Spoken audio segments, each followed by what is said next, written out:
Manastir Bešenovo, koji je po predanju podigao kralj Dragutin Nemanjić u 13. veku, je najstariji na ovim prostorima. Nažalost, u toku Drugog svetskog rata manastir je porušen do temelja. Odlukom njegovog preosveštenstva episkopa Sremskog gospodina Vasilija pokrenuto je obnova.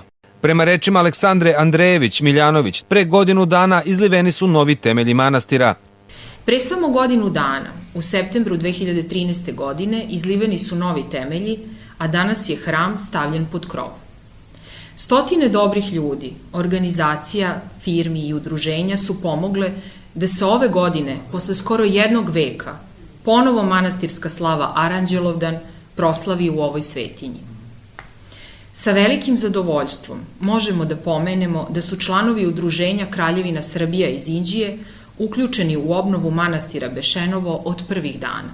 Udruženje Kraljevina Srbija i Omladinsko kulturno društvo Inđija tim povodom organizuju humanitarni koncert Uzdignimo Bešenovo, objašnjava Jovana Šerbedžija, voditeljka programa. Organizatori humanitarnog koncerta, koji smo nazvali duhovno, kulturno, umetničko, donatorsko veče Uzdignimo Bešenovo, su Udruženje Kraljevina Srbije koje radi pod direktnim patronatom njegovog kraljevskog visočanstva prestolonaslednika Aleksandra i Omladinsko kulturno-umetničko društvo Inđija. Pokrovitelj događaja je opština Inđija, a isti se organizuje sa blagoslovom njegovog preosveštenstva episkopa Sremskog gospodina Vasilija. Humanitarni koncert Uzdignimo Bešenovo će se održati u sredu 24. decembra u velikoj sali Kulturnog centra Inđija sa početkom u 18 sati i 30 minuta.